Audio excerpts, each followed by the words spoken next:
নবী আলাইহিস সালামের অনেক সুন্নত আছে যেগুলো আমরা পালন করি না। অনেকে আছে জানি না, অনেকে আছে জানি না। আমল করতে হবে তো সুন্নত তরিকায় করতে হবে। আমল করলে কার তরিকায় করতে হবে? নবী আলাইহিস সালামের তরিকা করতে হবে। অন্য তরিকায় করলে আপনার আমার আমল গ্রহণ আল্লাহ পাক করবেন না। অন্য তরিকায় আমল করা যাবে না, নবী সুন্নত মোতাবেক করতে হবে। কিছু কিছু সুন্নত তো মাশাআল্লাহ সবাই আমরা জানি, আমল করি। কিছু কিছু সুন্নত এমন আছে যারা জানিও না, আমলও করি না। আমাদের 5 ওয়াক্ত নামাজ পড়ি, ওযু তো করি, ওযু করি না? ওযু করি। ওযু করার পরে 2 রাকাত নামাজ পড়তে হয়, এটা সুন্নত। এই সুন্নত পড়লে পরে অনেক সওয়াব, না পড়লে কোনো গুনাহ নাই, ঠিক আছে, কিন্তু পড়লে কি অনেক সওয়াব।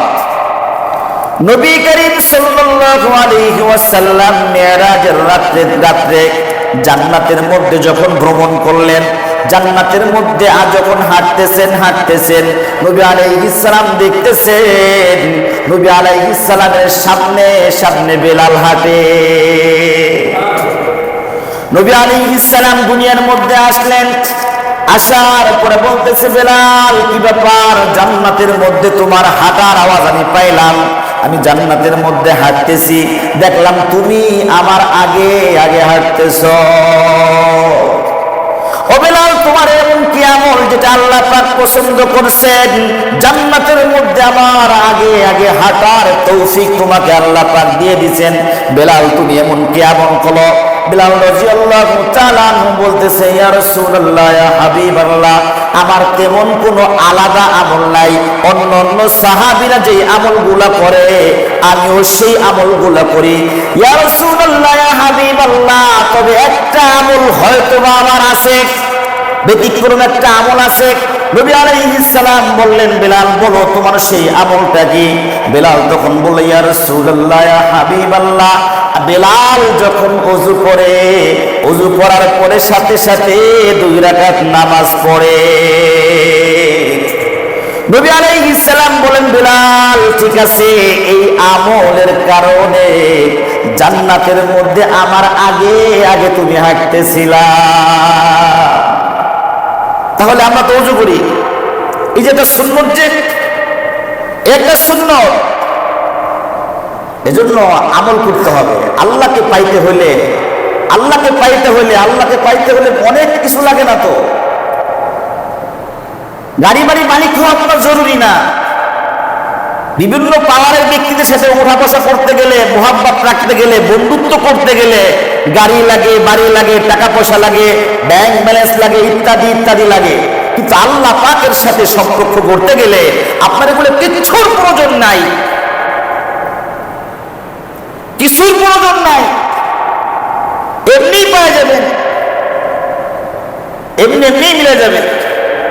মেরা দোস্ত, সিদ্দিক আকবর রাদিয়াল্লাহু তাআলা আনহু, আবু বকর সিদ্দিক রাদিয়াল্লাহু তাআলা আনহু, যার ব্যাপারে আল্লাহ রাব্বুল আলামিন কালামে পাকের মধ্যে বলছেন যে সাহাবায়ে কেরামের প্রতি কি আল্লাহ পাক সন্তুষ্ট হয়েছেন, সাহাবী আল্লাহ পাককে সন্তুষ্ট করছেন। সূরা হুজুরাতের মধ্যে আছে যে এদের কলবকে আল্লাহ রাব্বুল আলামিন তাকওয়া দিয়ে পরিপূর্ণ করে দিয়েছেন, তাকওয়া দিয়ে পরিপূর্ণ করে দিয়েছেন। ওই আবু বকর রাদিয়াল্লাহু তাআলা আনহু মাঝে মাঝে রাস্তায় দাঁড়ায় গাছের দিকে তাকায় বলতেন, আহা, পশু পাখির দিকে তাকায় বলতেন, আহা, আমি আবু বকর যদি এই মানুষ না হয়, আল্লাহ পাক যদি আমাকে এই পশু বানাইতো, এই গাছ বানাইতো, এক সময় এটা কাইটে ফেলতো, শেষ হয়ে যেত, পরকালে আল্লাহ পাকের সামনে আমার দাঁড়াইতে হইতো না। যাদের ব্যাপারে কোরআনুল কারীমের আয়াতের মধ্যে ঘোষণা, নবী আলাইহিস সালাম এদেরকে জান্নাতি ঘোষণা করছেন, 10 জন সাহাবীকে জান্নাতি বলে ঘোষণা করছেন। এর মধ্যে আবু বকর রাদিয়াল্লাহু তাআলা আনহু কিতাবের মধ্যে লেখছে, আবু বকর রাদিয়াল্লাহু তাআলা আনহুর বদন শরীর নবী আলাইহিস সালামকে বানানোর পরে কিছু অংশ যে মাটি ছিল, এই অংশ মাটি দিয়ে আবু বকরকে বানানো হয়েছে। আবু বকর এত দামি, ওয়ালা সাউফা ইয়ারদা, কালামে পাকের আয়াত নাযিল হয়েছে, আল্লাহ পাক বলতেছেন, আবু বকর আমি তোমাকে অচিরেই সন্তুষ্ট করব। সুবহানাল্লাহ। আবু বকর বলতেছে, যদি পাখি হইতাম, হযরত ওমর ফারুক রাদিয়াল্লাহু তাআলা আনহু, যিনি রাস্তা দিয়ে হাঁটলে শয়তান হাঁটে না ওই রাস্তায়, নবী আলাইহিস সালাম বলতেছেন, আমার পরে কোনো নবী আসবে না, যদি আমার পরে কোনো নবী হইতো তাহলে ওমর হইতো নবী। এই ব্যক্তি মাঝে মাঝে কাঁদতে কাঁদতে হয়রান হয়ে যাইতেন, শেষ অনেক অসুস্থ হয়ে পড়ছিলেন। ওমর ইবনে খাত্তাব রাদিয়াল্লাহু তাআলা আনহু যখন একবার নামাজের সময় এক করতেছেন, ওয়াকিফুহুম ইন্নাহুম মাসউলুন, এদেরকে থামাও, আল্লাহ পাক বলতেছেন এদেরকে থামাও, এদেরকে জিজ্ঞাসা করা হবে। ওয়াকিফুহুম ইন্নাহুম মাসউলুন, আয়াত যখন ওমর ইবনে খাত্তাব রাদিয়াল্লাহু তাআলা আনহু পড়তেন, কাঁদতে কাঁদতে হয়রান হয়ে যেতেন। এর অর্থ কি? এদেরকে থামাও, এদেরকে জিজ্ঞাসা করা হবে। এরা গুনাহ করতেছে, এদেরকে থামাও। এরা পাপাচারের সাথে লিপ্ত, এদেরকে থামাও, এদেরকে জিজ্ঞাসা করা হবে। কোরআনের আয়াত এটা, ওয়াকিফুহুম ইন্নাহুম মাসউলুন, এদেরকে থামাও। এরা আর কত গুনাহ করবে, এদেরকে থামাও, এদেরকে জিজ্ঞাসা করা হবে।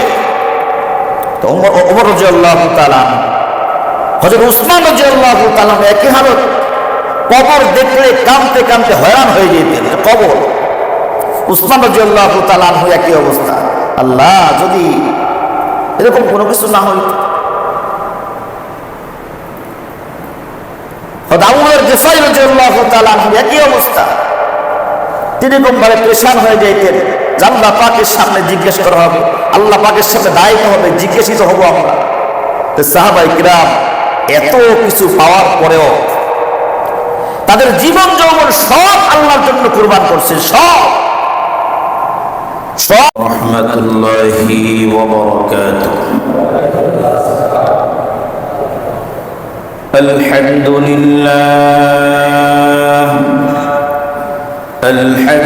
আলহামদুলিল্লাহি নাহমাদুহু ওয়া নাস্তাঈনুহু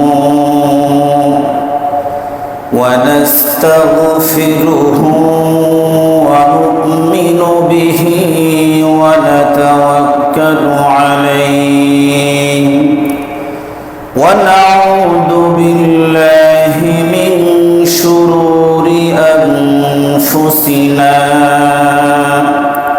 ওয়া মিন সাইয়্যাতি আ'মালিনা। من يهده الله فلا مضل له ومن يضلله فلا هادي له ونشهد أن لا إله إلا الله وحده لا شريك له ونشهد أن سيدنا وحبيبنا ومولانا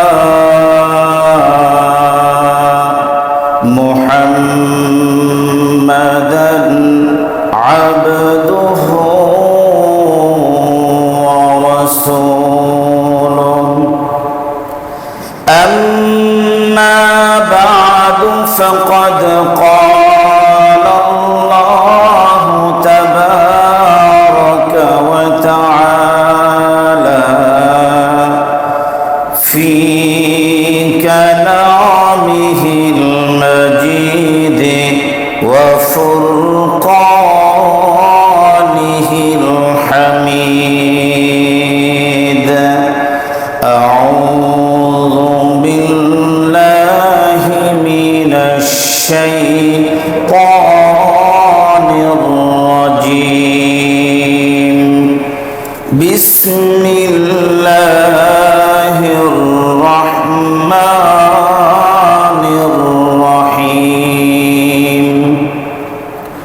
واعبد ربك حتى يأتيك اليقين.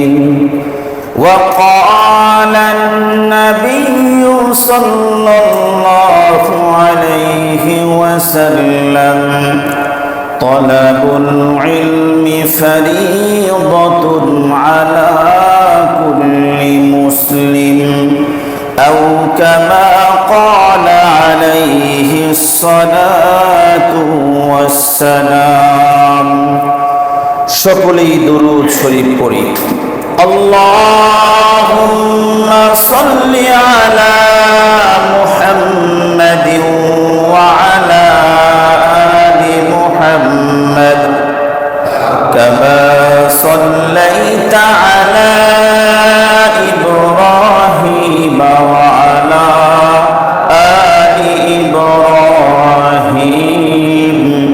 ইন্নাকা হামিদুম مجيد اللهم بارك على محمد وعلى آل محمد كما باركت على إبراهيم وعلى آل إبراهيم إنك حميد مجيد الحمد لله ثم الحمد لله আল্লাহ পাকের দরবারে অসংখ্য অগণিত শুকর এবং সুজুদ যে আল্লাহ রব্বুল আলামিন আমাদেরকে জুমার সালাত আদায় করার জন্য তার ঘর মসজিদে এসে বসার তৌফিক দান করেছেন এজন্য শুকরিয়া আদায় করি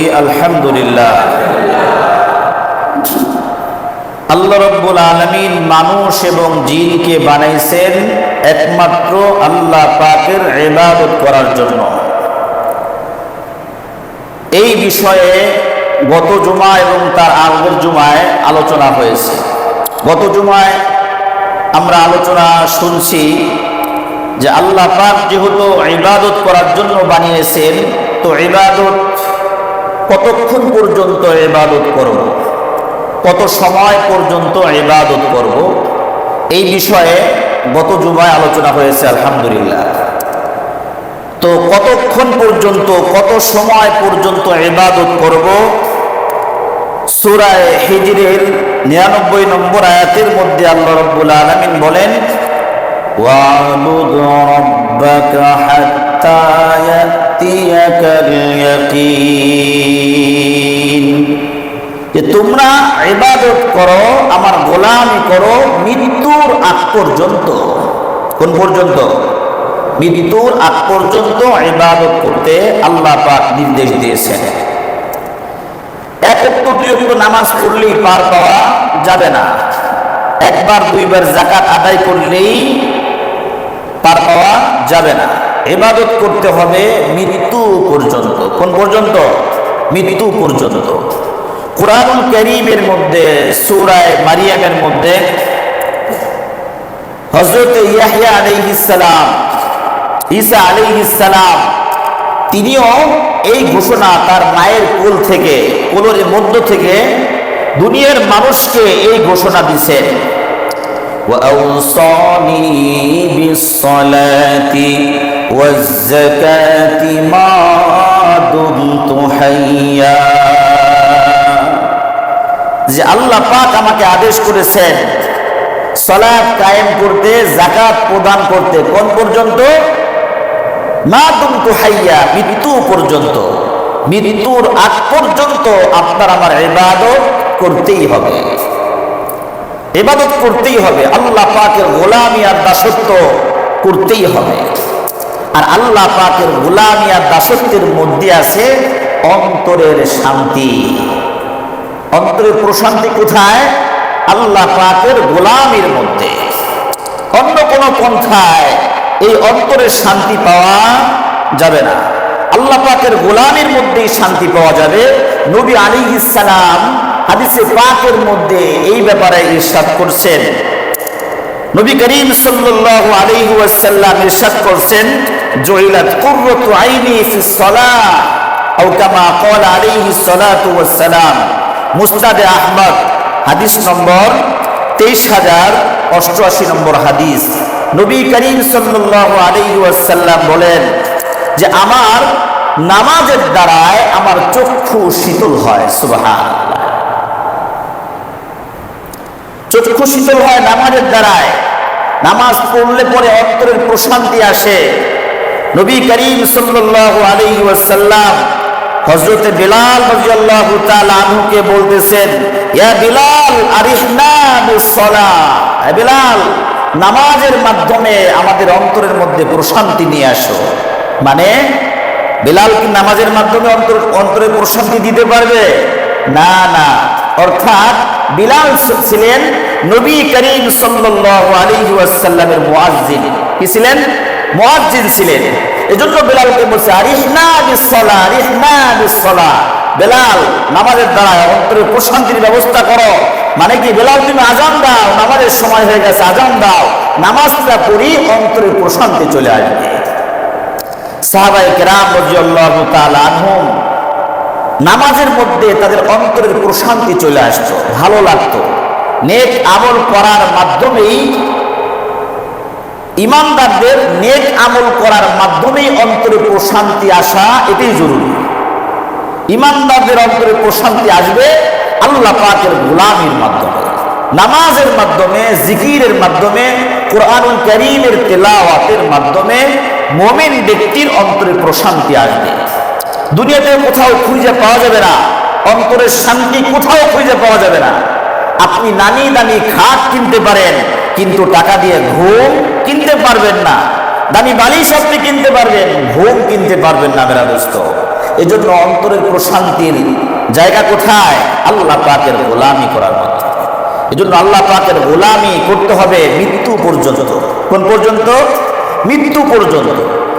তো ইবাদত আর বন্দেগী যে করব, কিভাবে করব? এজন্য আল্লাহ রাব্বুল আলামিন যুগে যুগে নবী এবং রাসূল পাঠাইছেন তার বান্দাদের কাছে, এবং আমার রাসূল যান, এদেরকে আদেশ করেন এই এই আমল করতে বলেন, এভাবে এভাবে আমল করতে বলেন। তো যুগ যুগ ধরে নবী রাসূলরা এভাবে দাওয়াত দিতেন। আল্লাহ পাকের বান্দাদেরকে প্রথমেই দাওয়াত দিতেন যে আল্লাহ পাকের বান্দারা তওবা করো, আল্লাহর দিকে ফিরে আসো। প্রত্যেক নবী এবং রাসূলের দাওয়াত, প্রথম দাওয়াত ছিল কি? যে তোমরা তওবা করো, আল্লাহ পাকের দিকে ফিরে আসো। এর মাকসাদ কি? এই কথাটার মানে কি? এই কথাটার মানে হলো, তুমি যত বড় পাপী হও না কেন, যত বড় নাফরমান হও না কেন, তুমি তওবার দ্বারাই আল্লাহ পাকের নৈকট্য হাসিল করতে পারবা। আল্লাহ পাক তোমার উপরে রাজি আর খুশি হয়ে যাবে তুমি যদি তওবা আর ইস্তিগফার পাঠ করো, তুমি যদি তোমার সব ছেড়ে আল্লাহর দিকে আসো। যখন আল্লাহ পাকের দিকে সব ছেড়ে আসতো, আসার পরে প্রত্যেকটা নবী এবং রাসূল তাদের বাণীগুলা শুনে দিতেন, আমলগুলা শিখিয়ে দিতেন যে আমার উম্মতেরা এই এই আমলগুলো করো, আল্লাহ পাকের পক্ষ থেকে আমাকে অর্ডার করা হয়েছে, তোমাদেরকে বলতে বলা হয়েছে যে এই এই আমলগুলো করো।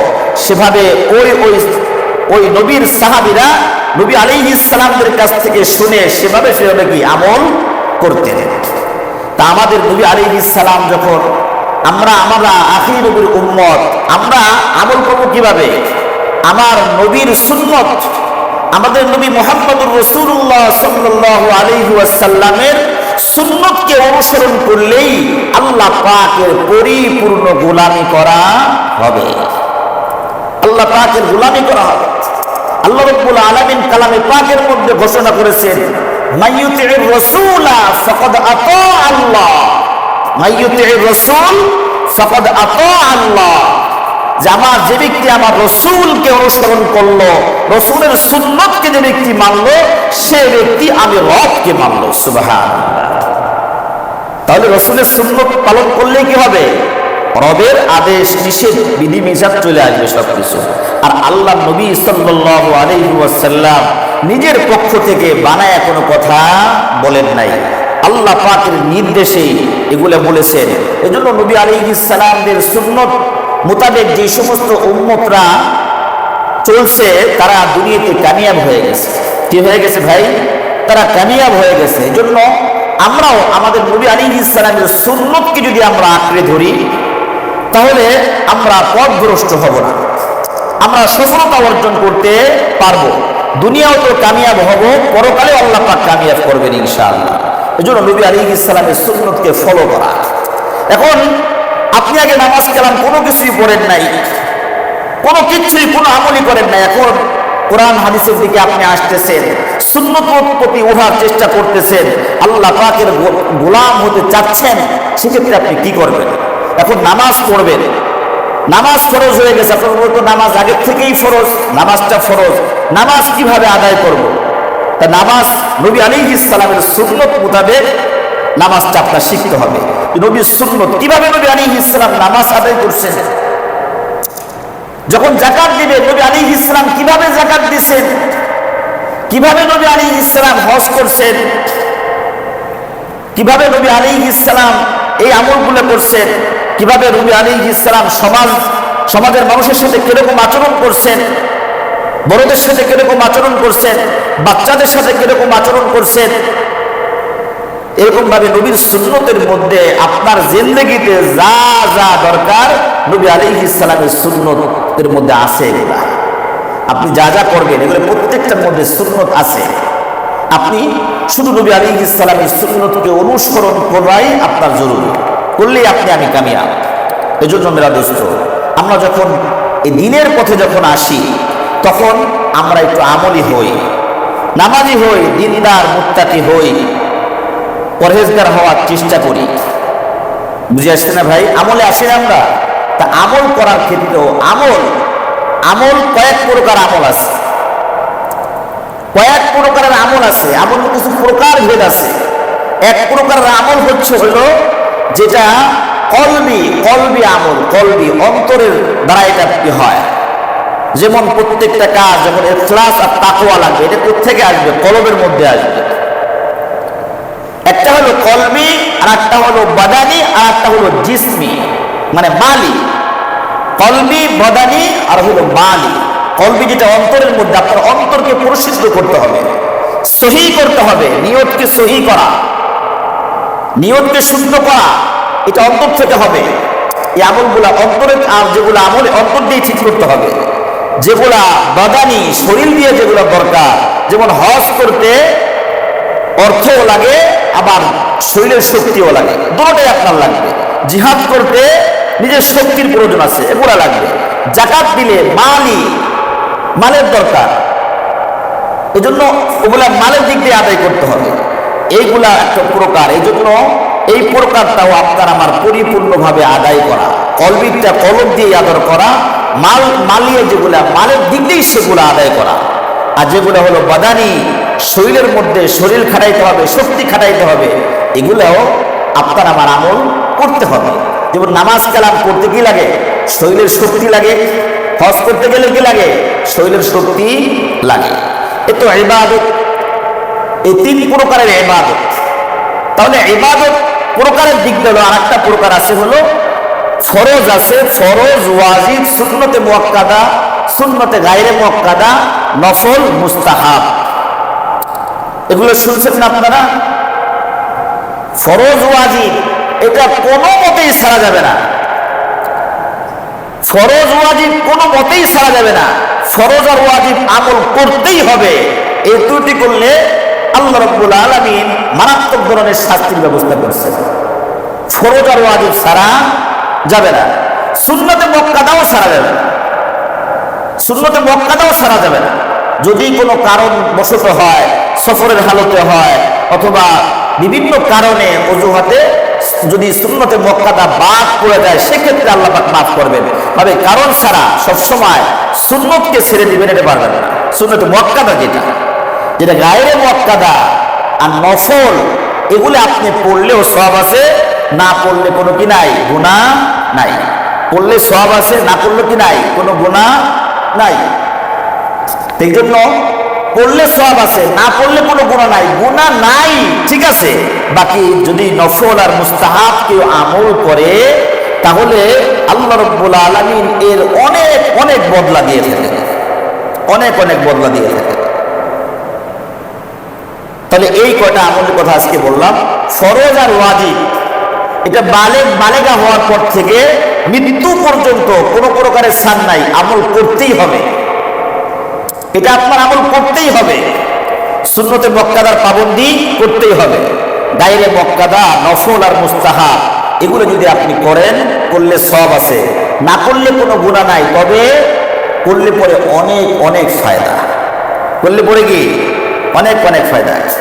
নবী করিম সাল্লাল্লাহু আলাইহি ওয়াসাল্লাম ইরশাদ করেন, মান সাল্লা ফি ইয়াউমিন ওয়া লাইলাতিন 12 রাকাতান, নবী করিম সাল্লাল্লাহু আলাইহি ওয়াসাল্লাম ইরশাদ করেন, যে ব্যক্তি দিনে এবং রাতে 12 রাকাত নামাজ পড়বে, কয় রাকাত? 12 রাকাত নামাজ পড়বে, বুনিয়া লাহু বাইতুন ফিল জান্নাহ, আল্লাহ রাব্বুল আলামিন জান্নাতের মধ্যে তার জন্য একটা ঘর বানায়া দিবে। নফল না পড়লে গুনাহ নাই, নফল না পড়লে কি নাই? গুনাহ নাই। ফরজেরই ঠিক নাই আর নফল, ফরজটা তো ঠিক করতেই হবে, বাকি আল্লাহ পাকের আরো নৈকট্য হাসিল করতে চাইলে নফলের পাবন্দি আপনার করতেই হবে। যে ব্যক্তি সকাল 8টা থেকে 1টা পর্যন্ত গ্রামগঞ্জে কামলা নেয়, সকাল 8টা থেকে দুপুর 1টা, 1000 টাকা মনে করেন হাজিরা, এই যে কামলাগুলা 10 জন কামলা নিছে, তারা দেখলো যে আমরা 1টা বাজছে, আজান দিয়ে দিছে, গ্রামে 1টা বাজে আজান দেয়, কামলা তখন ঘুমাস থেকে উঠে চলে আসে, জমিন থেকে উঠে চলে আসে, 1টা বাজে গেছে, সময় তো শেষ। সবাই মিলে যদি একটু কাজ মালিকের বেশি করে, তো মালিক খুশি হবে নাকি রাগ হবে? খুশি হবে। আল্লাহ, মালিক খুশি হয়ে যায়। দেখা যায় 10 জনের মধ্যে যদি 5 জনও যদি কয় না আমরা আর একটু আধা ঘন্টা কাজ বেশি করে দেই, দেখা যায় মালিক খুশি হইয়া তাদেরকে 500-1000 টাকা বা কিছু টাকা বেশি দিয়ে দেয়, অন্য অন্য দিক দিয়ে তাদেরকে এরকম দিয়ে দেয়, খুশি হয়ে দেয়।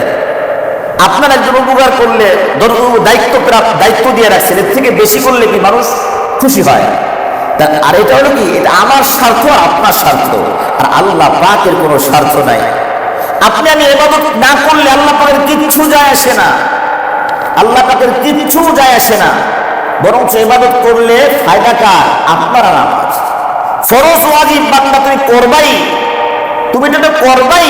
যদি নফল ইবাদত করো তাহলে আমি তোমার জন্য এই নিয়ামত দান করব। ফরজ ওয়াজিব তো ছাড়ার কোনো সুযোগই নাই, ফরজ ওয়াজিব ছাড়ার কোনো সুযোগ নাই। হাদিসে পাকের মধ্যে আসছে, কাল কিয়ামতের ময়দানে যখন বিচার আচার হবে, আমল আখলাক যখন ভাগাভাগি হবে, মাপা হবে, আমল আখলাক মাপা হবে না, মাপা হবে। আমল আখলাক যখন মাপা হবে, একটু যদি ফরজের যদি কোনো ত্রুটি থেকে যায়, ঘাটতি থাকে, কমতি থেকে যায়, আল্লাহ রাব্বুল আলামিন বলবেন, দেখো আমার এই বান্দার নফল আর সুন্নত এগুলো আছে নাকি, এগুলোর থেকে টান দেয় এনে ফরজগুলোকে ঘাটতি পূরণ করো। সুবহানাল্লাহ। তা যদি আপনি খালি ফরজের পাবন্দি করেন, নামাজ পড়ছেন, কোন সময় ওযু চলে গেছে আপনার খবর নাই, কিন্তু আপনি নামাজ পড়লেন, নামাজ কি হবে? অথবা নামাজ পড়ছেন, সূরা কিরাত শুদ্ধ নাই, বিভিন্ন প্রকারের ঝামেলায় জর্জরিত আমাদের নামাজ। তো এই নামাজগুলো যদি সমস্যা হয়, আপনার আমার নফল দিয়ে এগুলো ট্যাগেল দিবেন আল্লাহ পাক, নফল দিয়ে ভর্তুকি দিয়ে এটা পুরো আপনাকে আল্লাহ পাক জান্নাত দিবেন। তা আপনি ফরজ পড়বেন, ফরজ করে চলে যাবেন, ফরজ ইবাদতগুলো করবেন, নফল যদি আপনি আমি না করি, তাহলে কাল কিয়ামতের ময়দানে বিপদটা কার? আপনার আর আমারই তো বিপদ। কারণ নফল আর মুস্তাহাব সুন্নত দিয়ে কি করা হবে? এই ঘাটতিগুলা পুরা করা হবে। তাই প্রথম চান্সে আউয়ালু মা ইউহাসাবু বিহিল আবদু ইয়াউমাল কিয়ামা, কিয়ামতের দিন সর্বপ্রথম যখন নামাজের হিসাব হবে, নামাজের ঘাটতি দেখবে, এই ঘাটতিগুলো আছে, আরে অনেক নফল আছে, এগুলো যখন কাভার দিয়ে দিবে, প্রথম ঘাটি হাদিসের মধ্যে আসছে, কবরের পরে এই প্রথম হিসাব নিকাশ যখন সহজ হয়ে যাবে, পরবর্তী হিসাবগুলো সহজ হয়ে যায়। পরবর্তী হিসাবগুলো কি হয়ে যায়? সহজ হয়ে যায়। আপনার সেনাবাহিনীতে যখন চাকরির বিভিন্ন পরীক্ষা নিরীক্ষা হয়, অন্য জায়গায় যখন ইন্টারভিউ, রিটেন, ভাইবা হয়, দেখা যায় প্রথম চান্সে টিকে গেলে পরের ধাপগুলো সহজ হয়ে যায়, আর প্রথম চান্সে বাদ পড়ে গেলে এই চাকরির বিষয়ে আলোচনাই বন্ধ হয়ে যায়, ঠিক না? তাই যখন পরকালে প্রথমেই যখন নামাজের হিসাব হবে, আর নামাজগুলো যখন দেখবে একটু একটু ঘাটতি আসে, সেগুলো সুন্নত নফল টফল দিয়ে এগুলো যখন পুরা দিবে, পরবর্তী ঘাটগুলা, পরবর্তী ইয়াগুলা আস্তে আস্তে সহজ হয়ে যাবে। এই জন্য সুন্নতের পাবন্দি, বান্দা সুন্নতের পাবন্দি করো। এই জন্য নবী আলাইহিস সালাম বলতেছেন, ফরজ তো পড়বাই, সুন্নতগুলোও পড়ো। যে ব্যক্তি সে দিন আর রাত্রে 12 রাকাত নামাজ পড়বে, 12 রাকাত কোন 12 রাকাত? যোহরের আগের 4 রাকাত সুন্নত, যোহরের পরের 2 রাকাত সুন্নত, মাগরিবের পরের 2 রাকাত সুন্নত। কয় রাকাত হলো? 8 রাকাত। ইশার পরের 2 রাকাত সুন্নত। কয় রাকাত হয়েছে? 10। ফজরের আগের 2 রাকাত সুন্নত। কয় রাকাত হলো? এই দিন রাত মিলে 12 রাকাত সুন্নত যে ব্যক্তি সুন্নত তরিকায় পড়বে, নবী আলাইহিস সালাম বলতেছেন আল্লাহ পাক তার জন্য জান্নাতের মধ্যে একটা ঘর বানায় দিবে। তো অনেকে বলে যে যোহরের আগে সুন্নত দরকার নাই, যোহরের পরে সুন্নত দরকার নাই, বলেন এরকম অনেকেই। তিরমিজি শরীফের 415 নম্বর হাদিস। এই হাদিসটা কয় নম্বরে? তিরমিজি শরীফের 415 নম্বর হাদিস। এই হাদিসের মধ্যে নবী আলাইহিস সালাম বলতেছেন যে প্রথমেই কি নামাজের হিসাব হইবে। প্রথমে কি হবে? নামাজের হিসাব হইবে। নামাজ ছাড়া অবস্থা খারাপ। এইটা যদি পার হওয়া যায় তো খুব সোজা। তিরমিজি শরীফের 415 নম্বর হাদিসের নবী আলাইহিস সালাম যে হাদিসের অংশটুকু আপনি বলছেন, মান সাল্লা ফি ইয়াউমিন ওয়া লাইলাতিন সিনতাই আশরাতা রাকাতান বুনিয়া লাহু বাইতুন ফিল জান্নাহ। যে নবী আলাইহিস সালাম বলেন, তিরমিজি শরীফের 415 নম্বর হাদিস, যে ব্যক্তি 12 রাকাত নামাজ পড়বে তার জন্য জান্নাতে একটা ঘর নির্মাণ হবে। সে 12 রাকাত নামাজ কি? সুন্নত। 5 ওয়াক্ত নামাজের সুন্নত আগে আর পরে, বিশেষ করে 12 রাকাতই হয়। আর স্পষ্ট এটা হাদিসের মধ্যে উল্লেখ আছে যে যোহরের আগের 4 রাকাত, পরের 2 রাকাত, মাগরিবের পরের 2 রাকাত, ইশারের পরের 2 রাকাত, ফজরের আগের 2 রাকাত। শোনেন নাই যে সুন্নত না পড়লেই কি হয়? সুন্নত না পড়লেও হয়। এই যে ও মেরা দোস্ত, যারা আমলের কথা বলবে, যারা আমল বাড়ানোর কথা বলবে, এদের কথা বলে শোনা উচিত, মানা উচিত। যাদের ওয়াজ নসিহত শুনলে, কথাবার্তা শুনলে আমল খালি মাইনাস হয়। কি হয়? মাইনাস হয়। এই সুন্নত দিতেছে, ওই নফল দিতেছে, এই টুপি দিতেছে, এই পাঞ্জাবি দিতেছে, আসলে সব খালি বাদ হইতেছে। এর থেকে একটু দূরে থাকাই ভালো। যাদের কথা শুনলে পরে আমলে আসে, এদের কথা একটু মনোযোগ দেন। এই যে হাদিস, আপনি যদি সুন্নত কোনো ব্যক্তির কথায় যে সুন্নত না পড়লে অসুবিধা নাই, না পড়লে অসুবিধা নাই, ঠিক আছে, অসুবিধা নাই, পড়লে পরে জান্নাতের মধ্যে একটা ঘর হইতেছে, যে তাহলে আমি তার কথা শুনবো কেন? বুঝে আসছে না ভাই? এরকম সুন্নত আছে, এটা তো সুন্নতে মুআক্কাদা। এটা কি? সুন্নতে মুআক্কাদা। এমন এমন সুন্নত আছে যেগুলা আমাদের দেশের মধ্যে আস্তে আস্তে সুন্নতগুলা বিলীনের পথে, আমল নাই, আস্তে আস্তে অন্যদিকে চলে যাচ্ছে। কিন্তু নবী আলাইহিস সালাম এগুলো সুন্নতগুলো করছেন। এই যে জুমার সালাত, সালাম ফেরানোর পরে দোয়া তো নামাজের অংশ না, দোয়া না করলে অসুবিধা নাই, আপনি সুন্নত করে পড়ে যান, অথবা বাসায় যে সুন্নত পড়েন। মসজিদের মধ্যে আমরা যে আসছি, জুমার নামাজ পড়ার জন্য আসছি, অনেকে আসে, আল্লাহ পাক তাদেরকে সহিহ বুঝ দান করেন, আগেও সুন্নত নাই, পরেও সুন্নত নাই, কোনো মতো পড়ে যাচ্ছি। মেরা দোস্ত, আপনার আমলের খাতাটা যখন খুলবেন আপনি, তখন আপনি দেখে তো আপনার অবস্থা কি হবে? আপনার আমলের খাতা রেকর্ড হচ্ছে, আপনার আমলগুলো রেকর্ড হইতেছে, লিপিবদ্ধ হচ্ছে, কাল কিয়ামতের ময়দানে আপনার সামনে দেওয়া হবে। আল্লাহ রাব্বুল আলামিন আপনার সামনে দিবেন এবং বলবেন, ইকরা কিতাবা কাফা বিনাফসিকা ইয়াওমা আলাইকা হাসিবা। বান্দা পড়ো তোমার কিতাবে, আমলনামার কিতাব নাও, পড়ো, আজকে হিসাব নিকাশ কষার জন্য তোমারটা তুমিই যথেষ্ট। বিচারক লাগবে না, এখানে জজ লাগবে না, কালুকালতি করা লাগবে না, তোমারটা তুমিই পড়ো, তুমি পড়া বুঝবা যে তোমার স্থানটা কোথায়। এই জন্য মেরা দোস্ত, সুন্নতের পাবন্দি হওয়া, সুন্নতের কি হওয়া?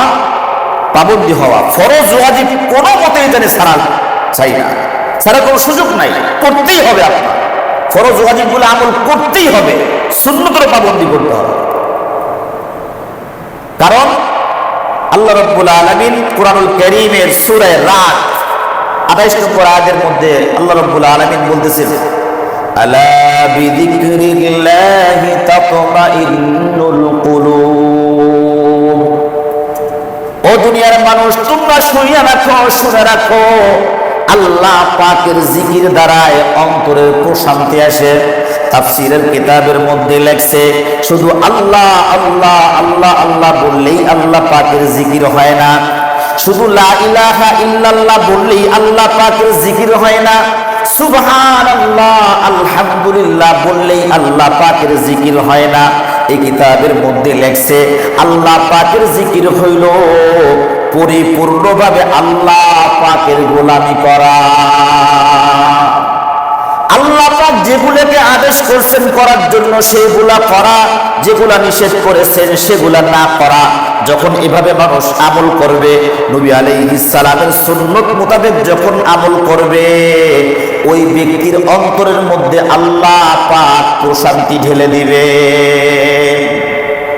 আল্লাহ পাকের গোলামির মাধ্যমেই আল্লাহ পাকের মানে দিলের অন্তরের প্রশান্তি চলে আসে। এই যে সূরা রাত আয়াত নম্বর 28, এই আয়াতের তাফসীরের মধ্যে এটাই আসছে যে আল্লাহ পাকের হুকুম আহকাম যেগুলা করতে বলছেন করা, নিষেধ করছেন না করা, নবী আলাইহিস সালামের সুন্নত মোতাবেক আল্লাহ পাকের হুকুমগুলা পালন করা করলেই আপনার অন্তরের প্রশান্তি আসবে। কারণ আল্লাহ পাকের হুকুম পালন করাটাই আল্লাহ পাকের জিকির। আল্লাহ পাকের হুকুম পালন করাটাই কি আল্লাহ পাকের জিকির। আল্লাহ পাকের হুকুম পালন করলে আল্লাহ পাকের জিকির হয়।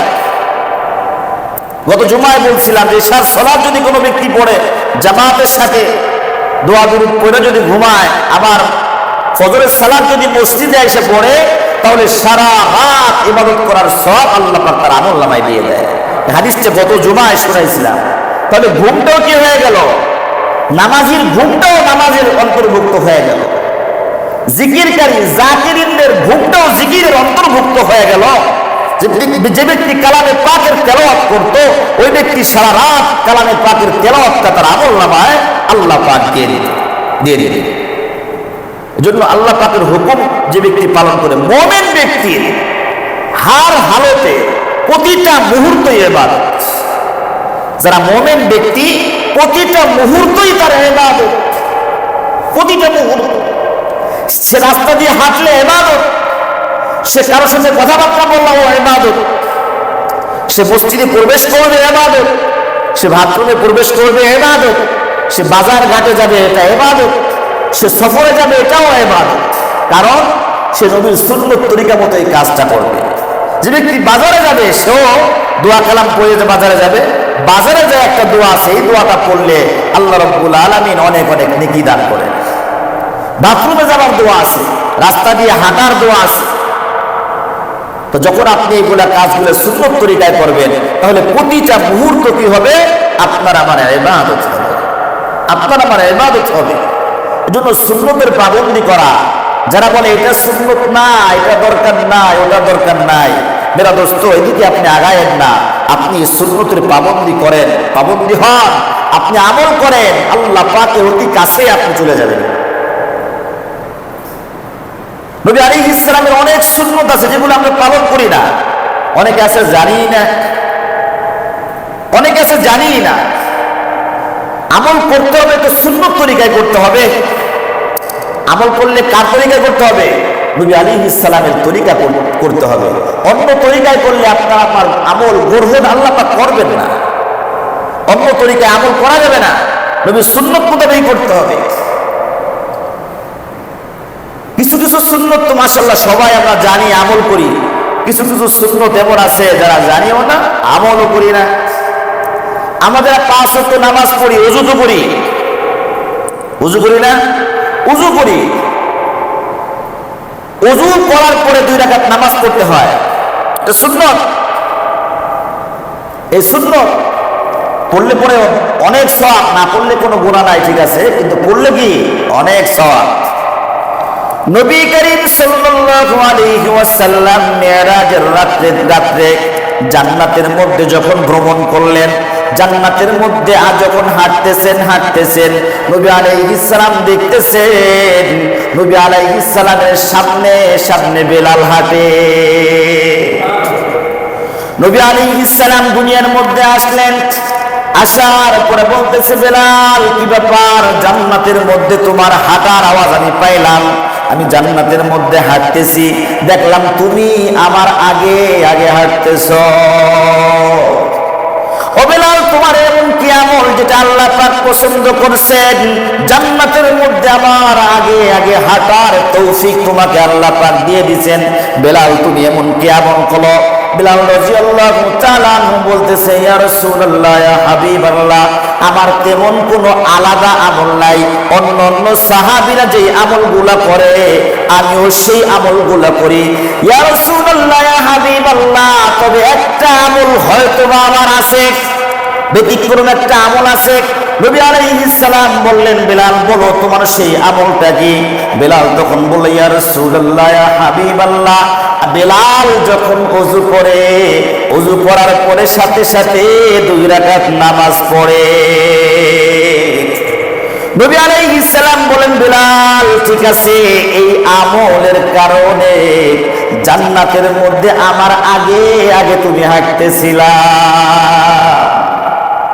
তাহলে আমরা তো ওযু করি, এই যে একটা সুন্নত, যে একটা সুন্নত, এজন্য আমল করতে হবে। আল্লাহকে পাইতে হলে, আল্লাহকে পাইতে হলে, আল্লাহকে পাইতে হলে অনেক কিছু লাগে না তো। গাড়ি বাড়ি মালিক হওয়া আপনার জরুরি না। বিভিন্ন পাওয়ারের ব্যক্তিদের সাথে ওঠা বসা করতে গেলে, মোহাব্বত রাখতে গেলে, বন্ধুত্ব করতে গেলে গাড়ি লাগে, বাড়ি লাগে, টাকা পয়সা লাগে, ব্যাংক ব্যালেন্স লাগে, ইত্যাদি ইত্যাদি লাগে। কিন্তু আল্লাহ পাকের সাথে সম্পর্ক করতে গেলে আপনার এগুলো কিছুর প্রয়োজন নাই, কিছুর প্রয়োজন নাই, এমনি পাওয়া যাবেন, এমনি এমনি মিলে যাবে। মেরা দোস্ত, সিদ্দিক আকবর রাদিয়াল্লাহু তাআলা আনহু, আবু বকর সিদ্দিক রাদিয়াল্লাহু তাআলা আনহু, যার ব্যাপারে আল্লাহ রাব্বুল আলামিন কালামে পাকের মধ্যে বলছেন যে সাহাবায়ে কেরামের প্রতি কি আল্লাহ পাক সন্তুষ্ট হয়েছেন, সাহাবী আল্লাহ পাককে সন্তুষ্ট করছেন। সূরা হুজুরাতের মধ্যে আছে যে এদের কলবকে আল্লাহ রাব্বুল আলামিন তাকওয়া দিয়ে পরিপূর্ণ করে দিয়েছেন, তাকওয়া দিয়ে পরিপূর্ণ করে দিয়েছেন। ওই আবু বকর রাদিয়াল্লাহু তাআলা আনহু মাঝে মাঝে রাস্তায় দাঁড়ায় গাছের দিকে তাকায় বলতেন, আহা, পশু পাখির দিকে তাকায় বলতেন, আহা, আমি আবু বকর যদি এই মানুষ না হয়, আল্লাহ পাক যদি আমাকে এই পশু বানাইতো, এই গাছ বানাইতো, এক সময় এটা কাইটে ফেলতো, শেষ হয়ে যেত, পরকালে আল্লাহ পাকের সামনে আমার দাঁড়াইতে হইতো না। যাদের ব্যাপারে কোরআনুল কারীমের আয়াতের মধ্যে ঘোষণা, নবী আলাইহিস সালাম এদেরকে জান্নাতি ঘোষণা করছেন, 10 জন সাহাবীকে জান্নাতি বলে ঘোষণা করছেন। এর মধ্যে আবু বকর রাদিয়াল্লাহু তাআলা আনহু কিতাবের মধ্যে লেখছে, আবু বকর রাদিয়াল্লাহু তাআলা আনহুর বদন শরীর নবী আলাইহিস সালামকে বানানোর পরে কিছু অংশ যে মাটি ছিল, এই অংশ মাটি দিয়ে আবু বকরকে বানানো হয়েছে। আবু বকর এত দামি, ওয়ালা সাউফা ইয়ারদা, কালামে পাকের আয়াত নাযিল হয়েছে, আল্লাহ পাক বলতেছেন, আবু বকর আমি তোমাকে অচিরেই সন্তুষ্ট করব। সুবহানাল্লাহ। আবু বকর বলতেছে, যদি পাখি হইতাম। হযরত ওমর ফারুক রাদিয়াল্লাহু তাআলা আনহু, যিনি রাস্তা দিয়ে হাঁটলে শয়তান হাঁটে না ওই রাস্তায়, নবী আলাইহিস সালাম বলতেছেন, আমার পরে কোনো নবী আসবে না, যদি আমার পরে কোনো নবী হইতো তাহলে ওমর হইতো নবী। এই ব্যক্তি মাঝে মাঝে কাঁদতে কাঁদতে হয়রান হয়ে যাইতেন, হয়রান হয়ে যেতেন। শেষ অনেক অসুস্থ হয়ে পড়ছিলেন।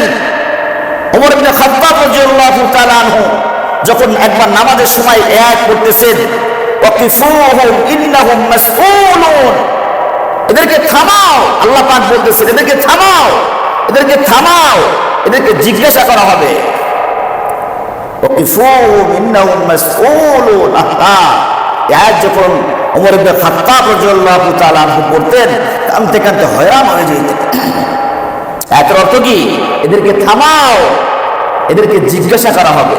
এরা গুনাহ করতেছে, এদেরকে থামাও। এরা পাপাচারের সাথে লিপ্ত, এদেরকে থামাও, এদেরকে জিজ্ঞাসা করা হবে। কোরআনের আয়াত এটা, ওয়াকিফুহুম ইন্নাহুম মাসউলুন, এদেরকে থামাও। এরা আর কত গুনাহ করবে, এদেরকে থামাও, এদেরকে জিজ্ঞাসা করা হবে।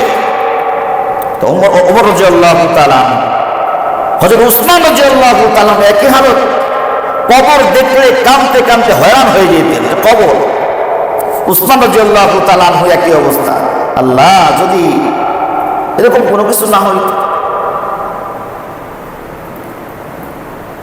দাউদের গিফারি রাদিয়াল্লাহু তাআলা আনহু একই অবস্থা, তিনি কোনভাবে পেরেশান হয়ে যাইতেন। আল্লাহ পাকের সামনে জিজ্ঞেস করা হবে, আল্লাহ পাকের সামনে দায়িত্ব হবে, জিজ্ঞাসিত হব আমরা। তো সাহাবায়ে কিরাম এত কিছু পাওয়ার পরেও তাদের জীবন যৌবন সব আল্লাহর জন্য কুরবান করছে, সব কুরবান করছেন। তারপরে তারা ভয় পাইতেছে যে পরকালে আপনার আমার কি হবে, তাদের কি হবে। আর আপনার আমার তো কোনো খবরই নাই, আপনার আমার তো কোনো খবরই নাই। নামাজের মধ্যে কোনো খেয়াল থাকে না, নামাজের মধ্যে কোনো খেয়াল থাকে না, বেখেয়াল হয়ে নামাজ কালাম পড়ি, ইবাদত বন্দেগী ঠিক মতো আদায় করি না। খুব সতর্কতার সাথে সামনে আগাইতে হবে মেরা দোস্ত, আমলি হতে হবে, উপায় নাই, আমলি হতে হবে, উপায় নাই। নবী আলাইহিস সালামের এই সুন্নতগুলা পালন করার চেষ্টা করতে হবে। দুখুল মসজিদ আর একটা সুন্নত, যখন মসজিদে প্রবেশ করা হয়, প্রবেশ করলেই 2 রাকাত নামাজ পড়তে হয়, প্রবেশ করেই 2 রাকাত নামাজ, দুখুল মসজিদ। এটা আমরা অনেকেই পড়ি না। হ্যাঁ, দেখা যায় এখন এমন সময় ঢুকছেন যে 4 রাকাত জোহরের 4 রাকাত সুন্নত পড়লে সালাম ফিরানোর পরেই জামাত দাঁড়ায় যাবে, তখন আবার এই ওয়াজ শুনে সুন্নতে দাঁড়ায় যায় না। দেখা যায় মসজিদে ঢুকছেন, জামাত চলতেছে, হায় হায় আজকে তো ওয়াজ শুনছি, মসজিদে ঢুকলেই তো সুন্নত পড়তে হয়, এদিকে জামাত চলতেছে, আপনি দুখুল মসজিদ পড়তেছেন। কোনটা ওয়াজিব আর কোনটা ফরজ, কোনটা সুন্নত, এগুলো জানা দরকার। এগুলো কি জানা খুব জরুরি, জানা খুব জরুরি। নবী আলাইহিস সালামের আরো অনেক সুন্নত আছে যেগুলো এখন বিরক্তির পথে, আমরা আমল করতেছি না, আমরা আমল করতেছি না। নবী আলাইহিস সালামের একজন খাদেম ছিলেন আনাস রাদিয়াল্লাহু তাআলা আনহু। নবী আলাইহিস সালামের খাদেম ছোট্টকালে আসছেন, তো নবী আলাইহিস সালাম বলতেছে, আনাস যাও আমার জন্য আমার এই পোশাকটা নিয়ে এসো। তা আনাস রাদিয়াল্লাহু তাআলা বলতেছেন, ছোট সময় সে ওই পোশাক আনতে গেছে, দেখে যে মদিনার পোলাপানগুলো খেলাইতেছে, খেলাধুলা করতেছে। আনাস রাদিয়াল্লাহু দাঁড়ায় দেখতেছে, খেলা দেখতেছে। কিছুক্ষণ পরে নবী আলাইহিস সালাম দেখতেছেন আসে না, আনাস আসে না, আনাস আসে না। ও নবী আলাইহিস সালাম নিজে বের হয়ে গেছে, বের হয়ে দেখলেন যে আনাস খেলা দেখতেছে। তা আনাস, নবী আলাইহিস সালাম যখন ওখানে গেছেন, আনাস রাদিয়াল্লাহু তাআলা নবীর দিকে তাকাইছেন, দুইজনের চোখ একত্র হয়ে গেছে। তো নবী আলাইহিস সালাম মিষ্টি একটা হাসি দিয়েছেন, তাবাসসুম একটা হাসি দিয়েছেন, মুস্কি হাসি দিয়েছেন।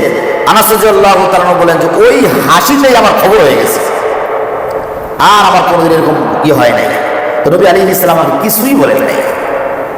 আজকে আমাদের অধীনস্থ যারা আছে, আপনি যদি জান্নাত যেতে চান, আল্লাহকে সন্তুষ্ট করতে চান, তাহলে আপনার প্রতিটা পা, প্রতিটা কদম আপনার হিসাব নিকাশ করে ফেলাইতে হবে, প্রতিটা কদম আপনার হিসাব নিকাশ করে ফেলাইতে হবে, প্রতিটা আমল সুন্দরভাবে করতে হবে, নবীর সুন্নত মতো আপনার আমল করতে হবে। এটা করলে আমার আল্লাহ পাক সন্তুষ্ট হবে কি হবে না, এই কাজটা করতেছি, এই কাজের মধ্যে সুন্নত তরিকাটা কি আছে, যে একটা কাজ করতেছি সুন্নত তরিকা কি আছে, এটা জানতে হবে। অনেক দেখা যায় অনেক সুন্নতগুলো আমরা জানি না, জানি না বিধায় আমল করি না। জানি না ঠিক আছে, যারা জানে এটাকে জিজ্ঞাসা করতে হবে, যারা জানে, জানলে ওনাদের কাছে কি করতে হবে, জিজ্ঞেস করতে হবে। সূরা নাহলের মধ্যে আল্লাহ রাব্বুল আলামিন বলেন, ফাসআলু আহলাদ যিকরি ইন কুনতুম লা তা'লামুন বিল বাইয়িনাতি ওয়াজ যুবুর। যারা জানো না, যারা জানে এর থেকে যাই না আমল করো, যাই না কি করো, আমল করো। যারা জানে না, জানলে ওনাদের থেকে যাই না আমল করতে বলছেন। কাল কিয়ামতের ময়দানে বলবো, যদি আপনি আমি বলি যে আল্লাহ এটা তো জানি না, ওই আমলটা জানি না, তখন আল্লাহ পাক যদি ডবল অপরাধী আপনাকে মনে করে যে আমল করো না একটা অপরাধ, জানো নাই আর একটা অপরাধ, তখন কি করবেন? জানি না এই কথা বলে পার পাওয়া যাবে না, আপনার জানতে হবে। তলাবুল ইলমি ফরিয়দাতুন আলা কুল্লি মুসলিম, প্রত্যেকটা নর নারী মুসলিমের জন্য যতটুকু চলার জন্য যা যা কিছু দরকার, এই ইলমটা অর্জন করা আপনার জন্য ফরজ। এটাকেই অর্জন করা আপনার জন্য ফরজ। কাপড়ের মধ্যে কতটুকু নাপাকি লাগলে কাপড় কিভাবে পবিত্র করতে হবে, বিছানা কিভাবে পবিত্র করতে হবে, পোশাক আশাক বদন শরীর কিভাবে পবিত্র করতে হবে, ফরজ গোসলটা কিভাবে করতে হবে, এটা আপনার যারা ফরজ, আপনার জানতেই হবে। এটা ওযুর সুন্নত তরিকাটা কি, অজু কোনো আলেমকে দেখাইতে হবে, হুজুর আমি অজু করতেছি, তো দেখাই তো আমার অজু হয় নাকি, এভাবে শিখতে হবে। এভাবে এভাবে তাকে দেখায় শিখতে হবে। অজু না হলে নামাজ হবে? তাহলে অজু করাটাও কি করতে হবে? শিখতে হবে। মোটামুটি কথা হলো যে আমাদের এই পার্থিব জীবনে যতটুকু চলতে ফিরতে মাসলা মাসাইল দরকার, প্রয়োজনীয় মাসলা মাসাইল দরকার, রেগুলার যেগুলো প্রয়োজন হয় এগুলো আপনার আমার অবশ্যই শেখাও জরুরি, ফরজ, এটা শিখতে হবে। আর যেগুলো লম্বা চওড়া আলোচনা, বড় বড় কিতাব দেখতে হবে, ফিকহের কিতাব দেখতে হবে, ফতোয়ার কিতাব দেখতে হবে, সেগুলো উলামায়ে কেরাম থেকে জেনে জেনে আমল করবো ইনশাআল্লাহ। বুঝে আসছে না ভাই? তাহলে যে আল্লাহ রাব্বুল আলামিন বলছেন কি, মানুষ আর জিনকে বানাইছেন কি করার জন্য? ইবাদত করার জন্য। তো ইবাদত কোন পর্যন্ত করতে হবে এই কথাও আল্লাহ রাব্বুল আলামিন বলছেন, মৃত্যু পর্যন্ত ইবাদত করতে হবে। তো ইবাদতগুলো কিভাবে করতে হবে? ইবাদতগুলো করতে হবে হলো নবী আলাইহিস সালামের সুন্নত তরিকায় করতে হবে। বুঝে আসছে না ভাই? তো নবী আলাইহিস সালামের সুন্নত তরিকায় করতে হবে। এর মধ্যে কিছু কিছু ইবাদতের কিসিম আছে যেগুলো ফরজ, ওয়াজিব, সুন্নতে মুআক্কাদা, গায়রে মুআক্কাদা, নফল, এগুলোর প্রতি পাবন্ধ। ফরজ সবাই পালন করতে হবে। যখন ফরজ, ওটা যে কোনো উপায়ে আপনার এটা আমল করতেই হবে। সুন্নতে মুআক্কাদার পাবন্দি করতেই হবে। যদি কোনো কারণ বলে ছুটে যায় আল্লাহ পাক হয়তো বা মাফ করে দিবেন। বাকি নফল পড়লে পরে, সুন্নতে গায়রে মুআক্কাদা পড়লে পরে সওয়াব আছে, না পড়লে গুনাহ নাই, কিন্তু পড়লে পরে অনেক অনেক ফজিলত। এর মধ্যে কি বললাম যে দিনে রাত্রে 12 রাকাত সুন্নত পড়লে জান্নাতের মধ্যে একটা বাড়ি হয়। যদি ওযু করার পরে 2 রাকাত নামাজ পড়া হয়, বিলাল রাদিয়াল্লাহু তাআলা জান্নাতের মধ্যে হাঁটছেন। দুখুলুল মসজিদের নামাজ পড়া, ইশরাকের নামাজ পড়া, ইশরাকের নামাজ 2 রাকাত পড়লে একটা কবুল হজ, কবুল উমরা সওয়াব পাওয়া যায়। আলহামদুলিল্লাহ, ইশরাকের নামাজ অনেকেই পড়ি, কিন্তু চাষতের আর একটা নামাজ আছে, চাষতের নামাজ আর একটা নামাজ আছে, এই নামাজটাও পড়তে হবে। আরো অনেক অনেক সুন্নত যেগুলো বিলুপ্তির পথে, এগুলো আমাদের আমল জানতে হবে এবং আমল করতে হবে। আল্লাহ রাব্বুল আলামিন আমাদের সকলকে পরিপূর্ণ সুন্নত মোতাবেক প্রত্যেকটা আমল করার তৌফিক দান করেন। সকলে বলে আমিন। ওয়া আখিরু দাওয়ানা আলহামদুলিল্লাহি রাব্বিল আলামিন। যা সুন্নত